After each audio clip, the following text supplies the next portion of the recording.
So it's obvious what's going to happen. We are going to get more and more and more disastrous, catastrophic, what we call extreme weather events. But as the insurance company terms them, these are actually catastrophes. The extreme heat, which is also on an accelerating trend, particularly in the United States, particularly in North America. The extreme heat is really, really ramping up very, very fast indeed. Forest fires will continue to increase, and we will continue to lose our future. And that's really what, that's the honest, hard truth.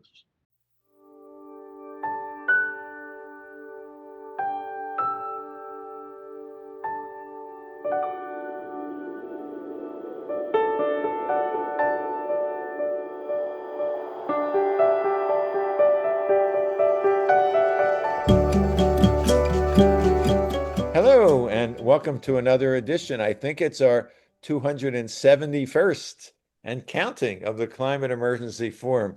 I'm Herb Simmons, author of A Climate Vocabulary of the Future, and I'll be your host and moderator today.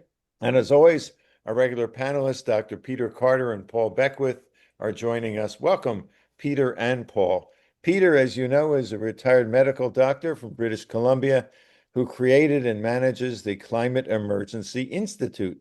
He has also served as an expert reviewer for the Intergovernmental Panel on Climate Change. Paul is a climate systems scientist from Ottawa, Canada. He's taught at universities in the Ottawa area and hosts a popular and prolific YouTube channel covering every aspect of the climate crisis. His videos have been viewed by more than 11 million viewers over the years. Today is our second program of 2026, our first program that we hope you will watch because we think it's extra special, originated in part from the coast of Antarctica last week, where a group of people are investigating the possibility of putting a seabed curtain around the Thwaites Glacier, the so-called Doomsday Glacier. So we hope you'll take a look at that. Today, we thought we would stay closer to home, not go to Antarctica or anywhere else. But really, the three of us, Peter and Paul and myself, what do we think about where we are with the climate emergency? We've all been thinking about it, talking about it for years. It's a new year. Usually at the new year, people have anticipations and resolutions and expectations. So we haven't organized this. We haven't rehearsed this. We just sort of want to have a free-flowing discussion, which I'm absolutely delighted to help host and take care of in some respects, with two of the most knowledgeable people on the planet on the climate emergency. So with that, I hope that you will like this program, that you will subscribe to our channel, that you will go to our website, climateemergencyforum.org. We could use your donations at the beginning of the year so we can continue to produce similar quality programs. We hope you'll add your comments, your ideas for programs for this year, and that you will send this program off to your friends and colleagues so they can also get the wonderful experience, we hope, of listening and watching as Peter and Paul chat about 2026. So with that as an introduction, I want to turn it over to you, Peter. You just returned a couple weeks ago from New Orleans, where you attended the AGU, the American Geophysical Union, this major convocation of scientists from all over the world talking about our planet. I understand you made a presentation there. Let's start with that. What did you say? Why did you go there? What were your impressions? And what do you want our viewers to know about that? New Orleans, of course, seemed a long way for us to go. We've done AGUs before, they've been in San Francisco, and we've done a few EGUs, Europe, which are in Vienna, which are always very nice. I've done a few of these, and to begin with, there weren't a lot of attendances, but I have seen going to these conferences periodically the slow increase in interest in climate change. To begin with, the big interest seemed to be investigating Mars, right? But now they've included the Earth more and more and more, so that's gratifying. So why I went there was I put in an application to do a town hall presentation. They accepted it, so I reluctantly told my good supportive wife, Julie, that looks like we're going to New Orleans, Julie. We weren't sure that New Orleans had a great reputation, but we got there anyway. We did the town hall, and it actually went down very well. We had a really good attendance and some good questions, so that was very nice. What I did was I did one of my long PowerPoints. At the end of doing the PowerPoint, I realized, I think what needs to happen here is that scientists and everybody gets involved in some serious PR. So I decided to make that the theme, and that really went down. I mean, sort of, nobody really sort of thought of that. Everybody agreed with it, thought it was a good idea, and we had some very good input about how to do it. I mean, we've been beaten down and beaten back for decades by the fossil fuels using the big professional PR agencies, right? Occurred to me, my God, we should be doing the same. And I thought even the scientists organizations could get together, they could fundraise, and they could do it. So that was sort of why I went. That was the appeal to go there. My final point is that we were pleasantly surprised that we really liked New Orleans. The visit was really good. We liked that city. So we went to an American city and we enjoyed it. Oh, as an American, I'm not sure how to react because it sounds like you're so surprised that you enjoyed an American city, but it's certainly one of my favorite cities. I just thinking back, we had a program several weeks ago where we looked back on 2025. It wasn't a good year for the climate, particularly in the United States, with the announcement just a couple of days ago that coal use in the United States went up by several percent last year, presumably a direct result of the policies of the current occupant of the White House. I read a long report on that yesterday from the Rhodium Energy Group, and they concluded that the big drive actually wasn't Trump because the Trump horrors, they said, hadn't really kicked in yet. But it's very interesting because the big drives were data centers, a huge increase in data centers, also Bitcoin mining. So I thought that was very interesting and alarming. We should probably do a program on data centers because it's Yeah. the implications are for climate, for the environment, for most everything, and possibly the future of humanity. Pretty amazing. Yeah, I was sort of about to say that when I prepared for our program at the end of December that you weren't able to make, Peter. I sort of characterized 2025 as what I called the big shrug, that here we had, the continuation of temperatures at or around 1.5 degrees C. We had countries pulling back. We had a COP in Belém that achieved, I think almost everyone agreed, next to nothing. And yet at the same time, and we have tipping points, the announcement that coral reefs is sort of, if not officially, but certainly groups like the folks at Exeter University have said that coral reefs are basically the first major tipping point that's likely been activated, which is an immense, unfathomable tragedy. And so I called it the big shrug, that basically, Yeah. the leaders of the world, even many of the not certainly not all of the normal climate allies, whether it's fatigue after all these decades, or depression, or disappointment, or despair, or just helplessness. Basically, rather than a more aggressive approach, it seems to be this, again, this oversimplified kind of big shrug. Paul, what do you think? Do you share that kind of perspective, or One thing for sure is there's no lack of new reports and so on how how big the problem is. Peter mentioned one report, and I'm just reading. I'll probably do my next video on this very report. But Copernicus, the European year-end summary, they summarize what exactly happened in 2025. And what I love about their report and their website is their graphics are just incredible. And there's a detailed PDF, which is also they have all kinds of graphic artists to try to depict the data in a way that people can easily understand. Peter was talking about AGU. I did attend one of the AGU conferences in New Orleans a few years back. It was interesting. It was very expensive accommodation right downtown near the AGU center. So I stayed in a motel about half hour away, which I would walk late at night through darkened streets in New Orleans. Luckily, didn't have any problem, but interestingly, at the motel where I was, on the telephone poles, you could see a very, very dark line, which was the water level of the after Hurricane Katrina. the water completely submersed the one-story buildings and was up near the top of the telephone pole in the region where I was staying for the AGU conference. I want to talk a little bit about climate organization. How do you get people off their duff and taking action on climate or attending large protests or affecting change? And I want to use the UK National Climate Emergency Briefing, which occurred on November 27th, as sort of example of what can be accomplished in order to change people and get the information, the science out to the public.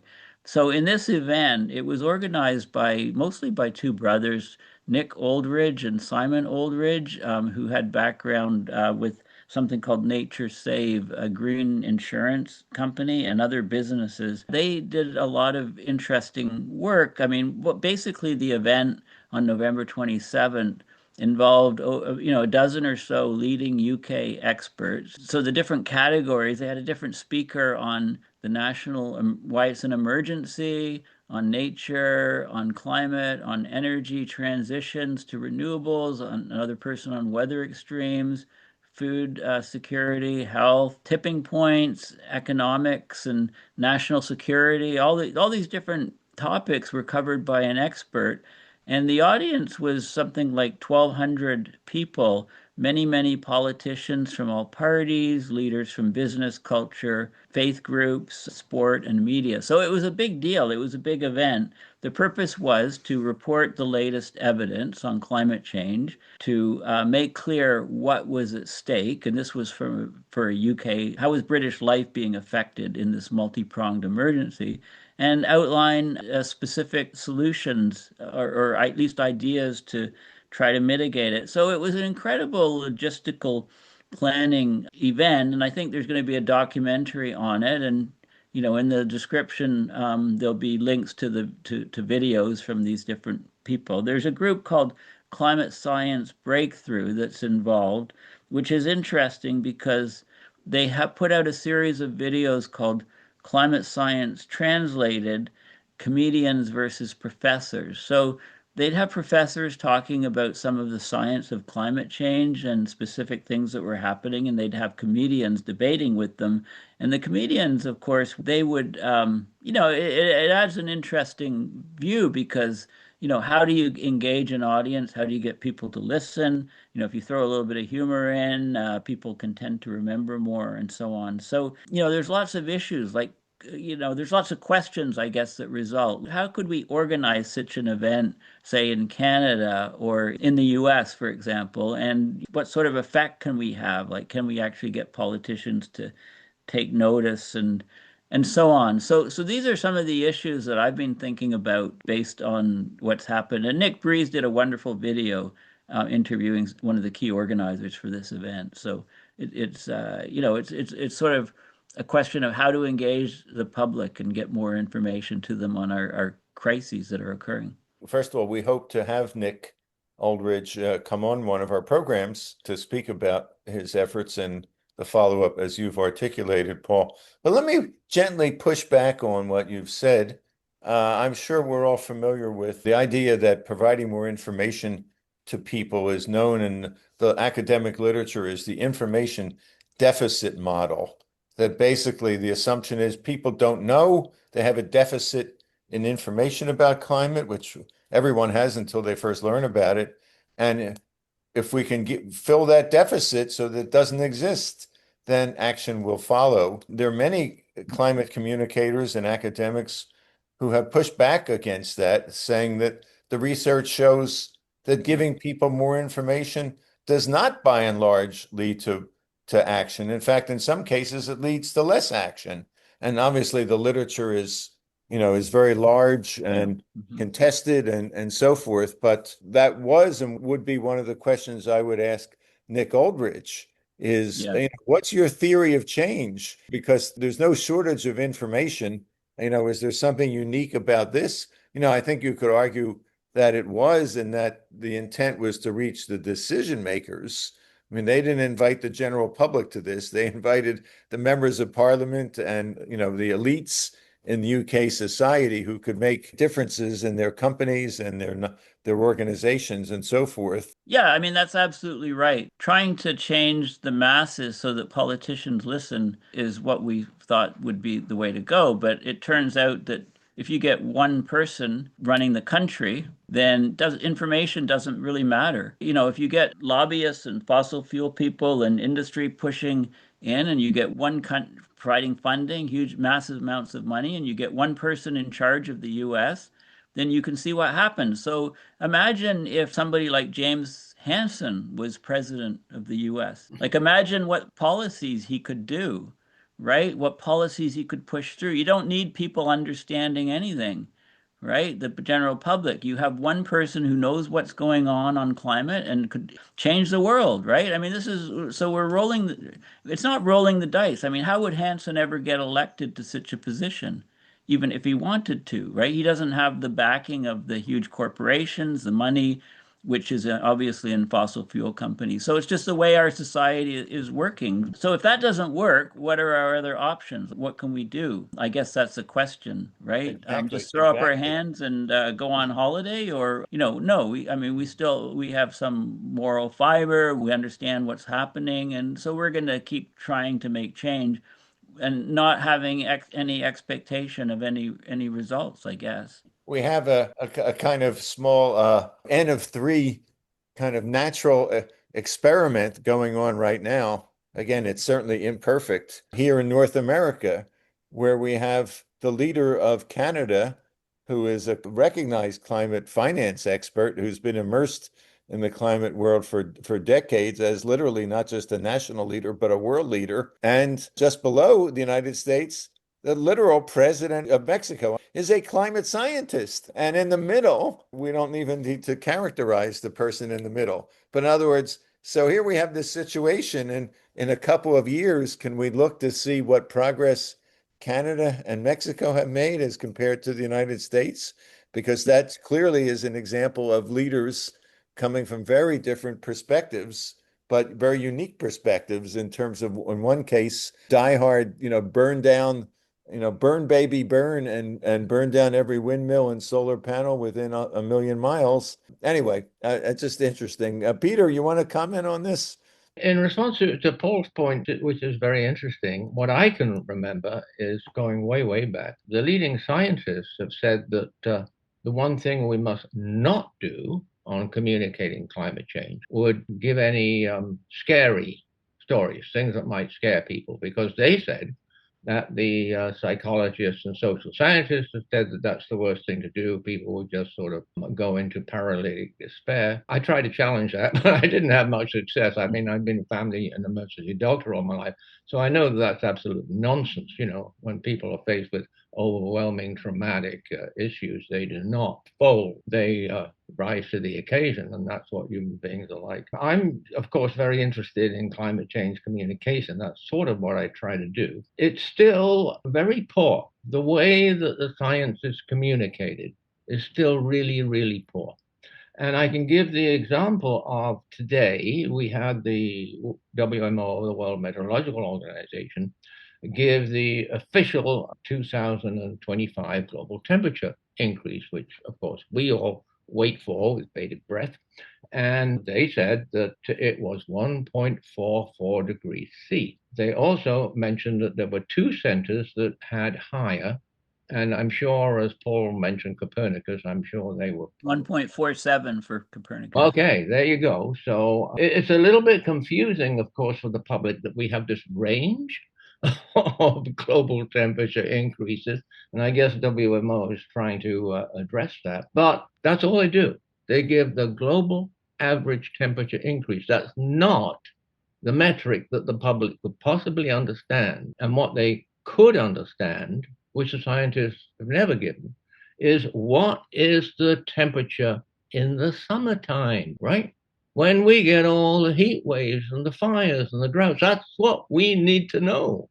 And of course, we have that data. We have the maximum temperatures on a monthly, weekly, and daily basis in the summertime. So if only the scientific community would start communicating that, the public would get the situation for sure. Now, there are some really good climate change science communicators, but there's really only a handful.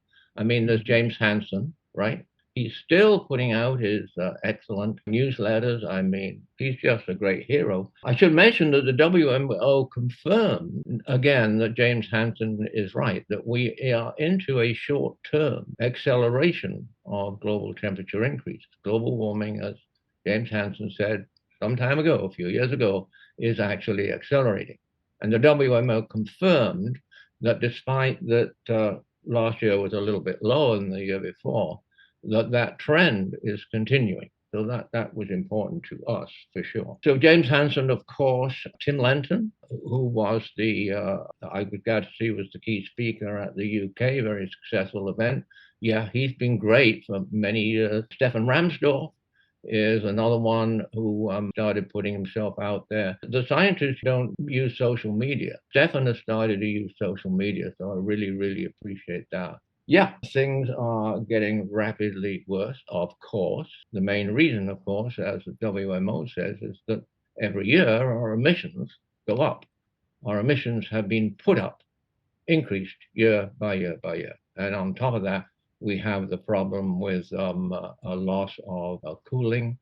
We have a reduction in aerosols because of air pollution. Paul talks about that extremely well. And also, we have this thing on less reflective clouds as well. But primarily, what's going on is that the corporations and the governments are continuing to increase fossil fuel emissions.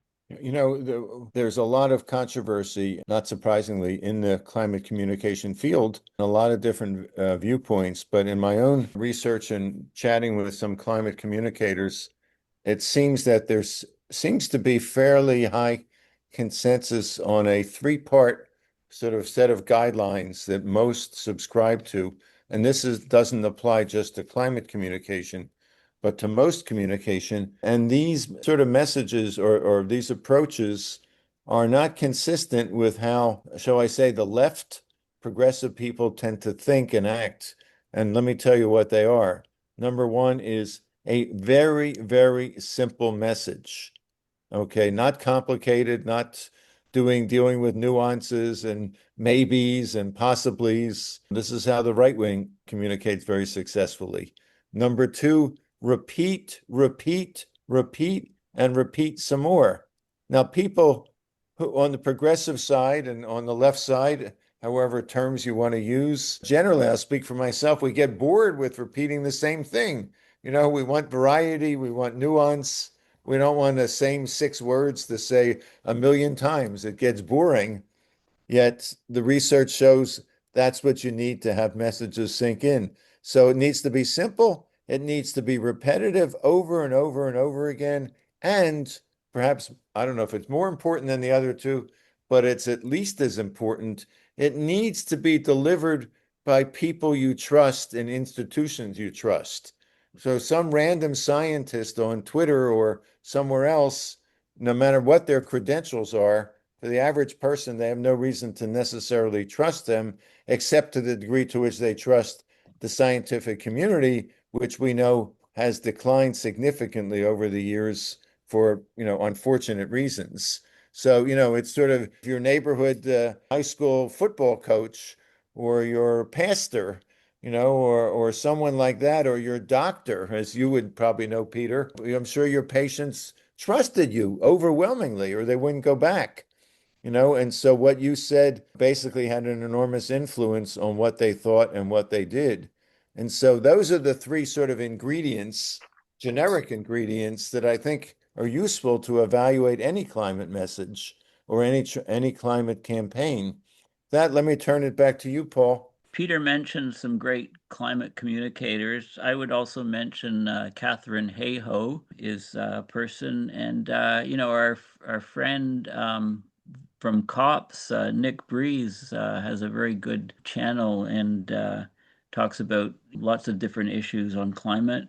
And I guess I wonder, I mean, Greta Thunberg, of course, came onto the scene, and she's pretty much left the scene on climate. She's doing lots of other activism, of course, but I think she'll come back to climate hopefully at some point.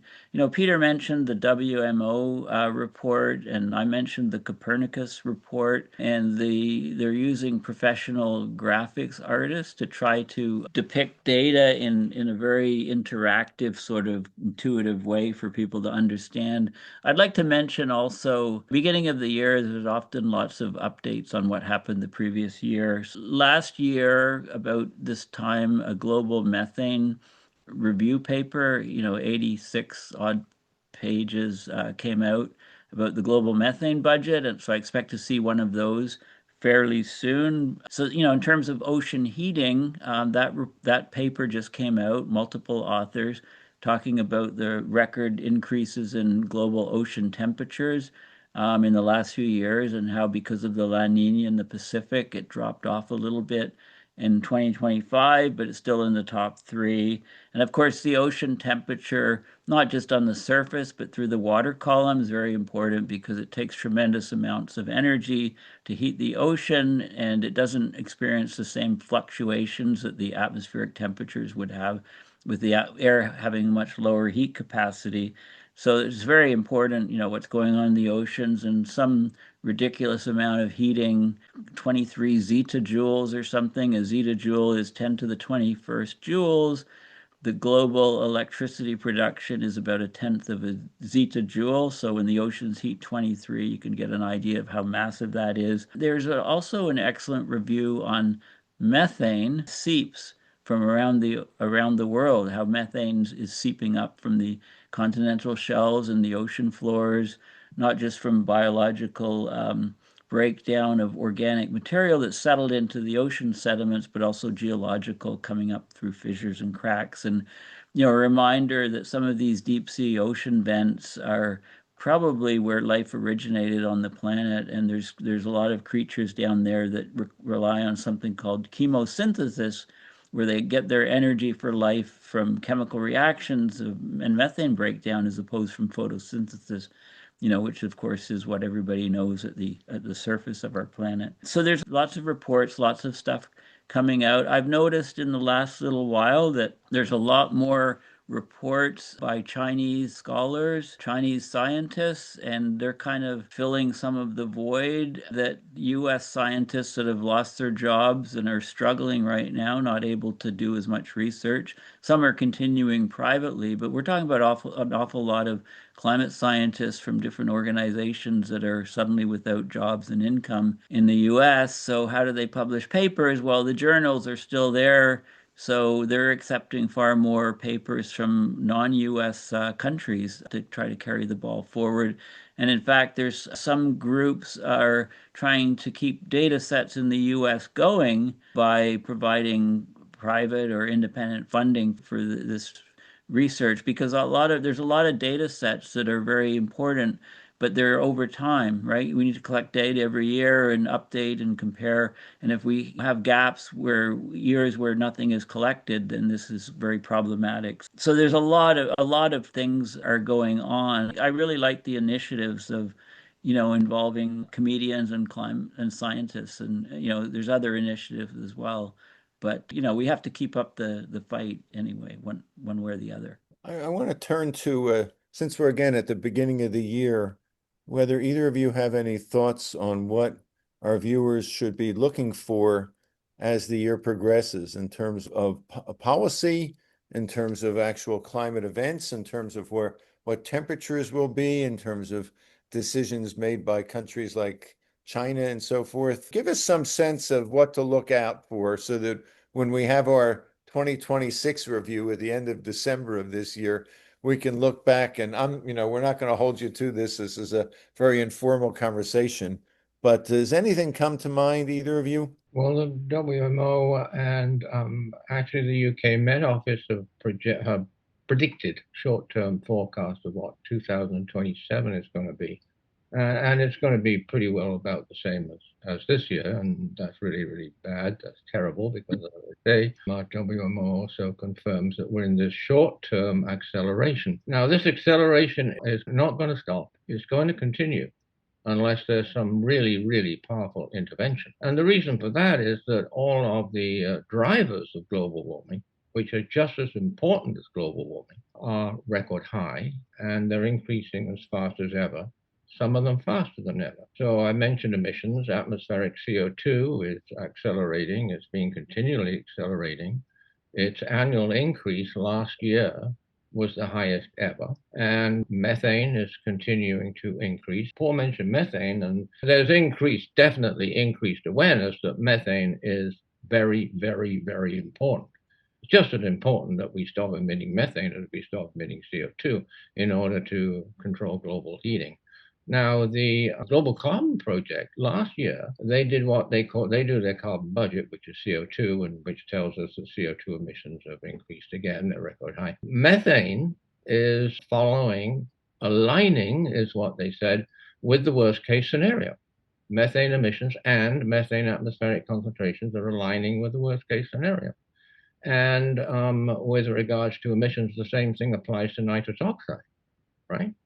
So it's obvious what's going to happen. We are going to get more and more and more disastrous, catastrophic, what we call extreme weather events. But as the insurance company terms them, these are actually catastrophes. They term these catastrophes, not just disasters. The extreme heat, which is also on an accelerating trend, particularly in the United States, particularly in North America. The extreme heat is really, really ramping up very, very fast indeed. Forest fires will continue to increase, and we will continue to lose our future. And that's really that's the honest, hard truth. As this is allowed to continue, our future is declining, let's put it like that. Our emissions and concentrations and ocean heat, as Paul mentioned, as that continues to accelerate, ocean heat is definitely accelerating, we will have a declining future, is what we're going to have.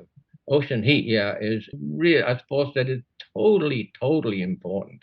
And it's a much better indicator than global warming, which is frankly a lousy indicator. Ocean heat goes up on an accelerating trend year by year by year. There's no ups and downs like with the global warming, which tends to certainly be confusing. 2025 was another record year for ocean heat. It increased a little bit less than the 2 years before, but that was because of the cooling La Niña. And WMO also mentioned that they're 1.44 degrees C. That accounts for the effect of the cooling La Niña from right at the beginning of 2025 to the end of 2025. So we're going to have more horror stories. The Chen paper, and like Paul mentioned, they've got all the climate centers there. The title is 2025, another record for ocean. You did mention that the past couple of years, it's not increased quite as much. Paul, your thoughts on what to look forward to this, if looking forward is even the right way to put it, this year? Well, 2024, of course, was the record hottest year by far. There were some months that went to 1.67, 1.7 degrees even. And then 2023 was second place. 2025 just slightly behind 2023. Some groups show that it's on par with 2023. So what's happening is, the background is continuing to rise rapidly. Look at Hansen's numbers. It was 0.18 degree Celsius global average temperature rise per decade. Now it's 0.36, 0.38, 0.4. According to Hansen's work, the ENSO is a big factor, but it's on top of the background warming. So the ENSO, we've had a La Niña. So we've had the Pacific Ocean is cooler. When we set those records in 2024 and in previous years when there were spikes, it was the El Niño, powerful El Niño on top of the background warming from all the greenhouse gases and feedbacks and so on. So it's projected with more and more certainty that this La Niña is ending. We're in El nothing, if you like, or El neutral, but we'll get a La Niña or an El Niño coming in soon. If it develops and is strong over the next year or two, then we're going to blow away previous record temperatures. Also, one of the things people have pointed out this year is that the hurricane season in terms of the U.S. Gulf was very subdued this year. They dodged a bullet. But when the El Nino comes back, there's no more bullets that they will dodge. Instead of getting bullets, they're going to get cannons and bazookas in the US. Maybe that will wake up people when there's more Katrina type catastrophes, superstorms hitting the US. When you keep setting records, eventually you can't keep setting more and more records. There is variability. So you set a record and then it backs off for a year or two and then surges forward, setting more records. I mean, let's look at wildfires in Canada, for example, and the combustion of all the trees and forests and so on, and all the greenhouse gases put up from those events. Look at the wildfires in LA, urban wildfires within cities, and, droughts in other different places. I mean, Iran's in the news as being a huge threat. Well, they're basically out of water in Tehran at the moment. They may have to move the capital to a different region. So these sort of things are sort of ongoing. And when we talk about inflation, well, of course there's inflation. There's climate behind so many things, and the media is disgraceful in not pointing out these connections. There's inflation on certain foods and coffee and things. And of course, there's inflation. There's scarcity because of climate change destroying crops around the world in different areas. You look at the data centers for coal consumption in the US. Well, of course, I mean, AI is demanding more and more servers, huge blocks, not just buildings, but huge blocks, neighborhoods of these massive warehouses containing all of the NVIDIA chips connected by fiber optics to be the hardware behind AI. Huge pushes and huge money going into that sort of thing. And interesting, that's driving up electricity prices for everyday Americans who have to pay their monthly bill to get electricity to their houses. Their prices are going up huge amounts over the last few years. But I hope those people realize that the AI data centers are paying much lower rates for electricity per kilowatt hour than the American consumer is paying. So the American consumer rates are going up, everything is going up, inflation, but the data centers are getting electricity dirt cheap from the power companies. So look at this sort of thing. I mean, it's time that people wake up in America, right? And see what is happening, how much extra they're paying for the tariffs, how much extra they're paying. And also ICE, for example, the group ICE, their budget is something like 60 or 70 billion dollars. That's how much money they're getting from the US government. The US military budget is about 900 billion, and the present occupant of the White House is trying to push that to be increased to 1.6 trillion dollars. So right now it's 900 billion or zero point 0.9 trillion. And that's being pushed to go up to 1.6 trillion over the next few years. Just calculate what an increase that is. That's like an increase of 60, 70% to the US military budget because the threats out there are too large, right? The polar bears in Greenland are going to come after us, right? So we're seeing complete chaos. We're starting to see global chaos. And if the US moves into Greenland, then we have global chaos.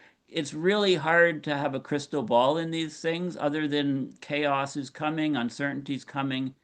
And is there an endpoint to this sort of madness? I don't know what else to call it. So, anyway, it's hard to make predictions, but if we're just basing them on climate, it's heading one direction, and that's the wrong direction, sticking to climate. Can I just add that Paul's introduction on those staggering figures on world military expenditures, I think is very relevant to climate change because the war economies, all of the big countries, they're all on war economies, right? They're all competitive, right?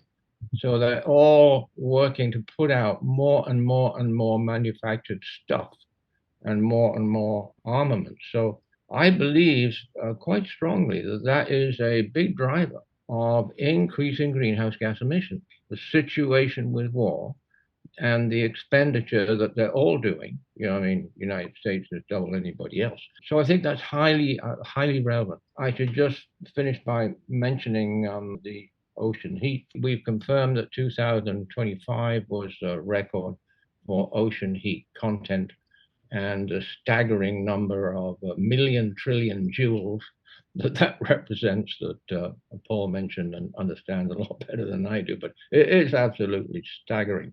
On that paper, by the way, on ocean heat, they mentioned more specifically explaining the processes whereby ocean heat is actually exacerbating the extreme weather events that we're getting on land. So this huge buildup of ocean heat is actually now a factor in increasing the catastrophic, disastrous extreme weather events that we're getting on. The albedo is often mentioned, right? The albedo or reflectance is less. The Earth is getting darker. There's fewer clouds. These low-level clouds are very highly reflective.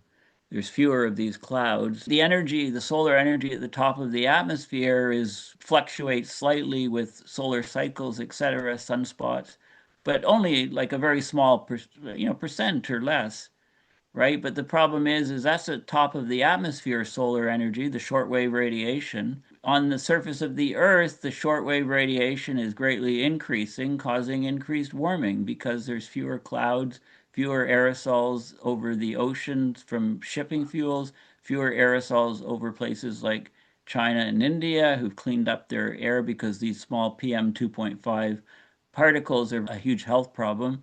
So with fewer of those, there's fewer cloud condensation nuclei, fewer low-level clouds, a higher absorption of shortwave solar radiation on the surface. So of course, when that heats the surface, you get the long-wave radiation, the infrared radiation, which is entrapped by the greenhouse gases. So we're heading, that's an important point too. The albedo is having a huge effect. And Hansen's talked about that quite a bit. I just want to say, don't miss one of James Hansen's posts. I mean, he's got his blog at Columbia. There are certain people that have vital information on our climate system, and I've got the Gilligan hat in honor of James Hansen, right? All right, well, let me wrap this up. Thanks to Peter and Paul. Lots of interesting, provocative, and honestly depressing news about anticipating more of the same, except it will not be the same because it's likely to be worse because of the nature of the climate dynamic. That as greenhouse gases build up, as impacts increase, they reinforce each other. They don't counterbalance each other. As we're beginning 2026, I think it's important to look back at 2025 and look at some numbers and some trends that I think will help guide us as we do our programs and we think about how we can be most effective in climate this coming year. What I'd like to do today in terms of the headlines is focus on the work that a wonderful climate scientist, Zeke Housefather, has done on what he called the State of the Climate 2025 and what his conclusions were. And so here we are. Number one, regarding the ocean heat content, it was the warmest year on record for ocean heat content and one of the largest year-over-year increases in ocean heat. And listen to this, the oceans added 39 times more heat than all of the annual human energy use in 2025. Just imagine that. The ocean surface temperatures, the year 2025 effectively tied with 2023 as the second warmest year on record there for global surface temperatures there. The consensus seemed to be that the temperature was just under 1.5 degree increase from pre-industrial times, 1.44, which is pretty much the same as that. The second warmest temperatures over land, because most of us, in fact, virtually all of us live on land and not in the sea. And yet on land, and many people don't know this, that global temperature averages were right around or over 2 degrees C above pre-industrial levels, just below the record in 2024. So people talk about we don't want to go over 2 degrees. Well, on land, we're already there. Over the oceans, the surface temperatures were 1 degree C over pre-industrial eras. And the heating of the atmosphere was the second warmest year in the lower troposphere, the lowest part of the atmosphere. Sea level rise reached record highs, continuing a notable acceleration over the last 3 decades.